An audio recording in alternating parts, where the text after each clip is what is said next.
Assalamualaikum warahmatullahi wabarakatuh dan selamat pagi.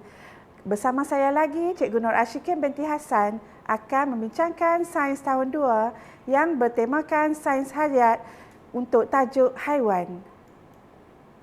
Kita sambungkan standard pembelajaran yang keempat. Yang pertama, menjelaskan dengan contoh haiwan yang melahirkan anak banyak dan anak yang sedikit.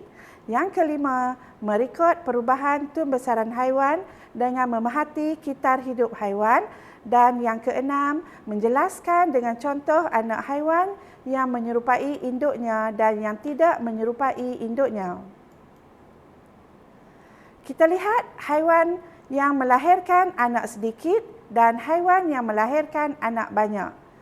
Haiwan melahirkan anak dengan bilangan yang tidak sama banyak. Ada haiwan yang melahirkan anak sedikit dan ada haiwan yang melahirkan anak banyak. Boleh kamu nyatakan kepada cikgu, apakah contoh haiwan yang melahirkan anak sedikit? Ya, betul. Okey, contohnya ikan paus yang melahirkan anak sedikit. Ada lagi contoh yang lain? Betul. Okey, kita lihat pula haiwan yang melahirkan anak banyak. Contoh, arnab. Boleh kamu nyatakan haiwan yang lain? Ya, betul. Okey, seterusnya kita lihat bilangan anak haiwan yang melahirkan anak sedikit. Contohnya, gajah, kuda belang dan lembu. Ada lain yang kamu boleh nyatakan kepada cikgu? Ya, betul. Seterusnya, kita lihat pula haiwan yang melahirkan anak banyak. Boleh kamu nyatakan kepada cikgu? Lagi? Okey, terima kasih. Bagus. Cikgu bagikan yang lain, yang selain daripada yang kamu nyatakan tadi. Contohnya, arnab, kucing dan tikus. Seterusnya, kita lihat pula kitaran hidup haiwan yang bertelur. Contoh yang cikgu berikan kepada kamu adalah kitaran hidup rama-rama. Kitaran hidup rama-rama mempunyai 4 peringkat. Kita lihat peringkat yang pertama, telur. Peringkat yang kedua, larva. Peringkat yang ketiga, kepompong. Dan peringkat yang keempat, dewasa. Apakah contoh kitaran hidup haiwan yang bertelur yang lain yang boleh kamu nyatakan kepada cikgu? Ya, betul. Nyamuk kan? Lagi? Apa lagi? Apa lagi ya contoh kitaran hidup seperti rama-rama? Okey, terima kasih. Betul tu. Seterusnya, kita lihat kitaran hidup haiwan yang melahirkan anak. Bagi haiwan yang melahirkan anak, tiada perubahan yang ketara antara satu tahap ke satu tahap yang lain dalam kitaran hidup haiwan ini. Contoh, lembu.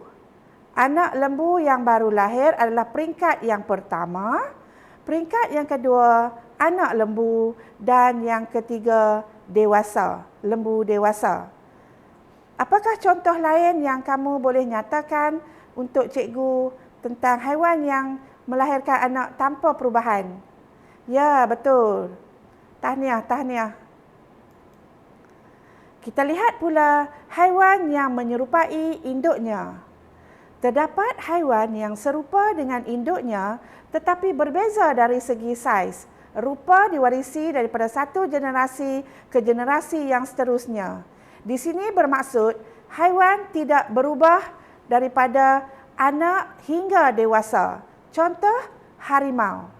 Yang kedua, beruang. Dan yang ketiga, anjing.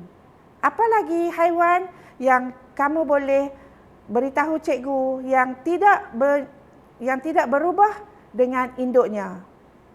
Betul, tepat sekali. Kita lihat pula haiwan yang tidak menyerupai induknya. Pada mulanya, anak yang menetas daripada telur tidak menyerupai induknya. Dalam proses tumbesarannya, ia akan mengalami beberapa perubahan. Apabila mereka dewasa, ia akan menyerupai induknya. Contoh, Beluncas adalah anak rama-rama, tidak menyerupai induknya.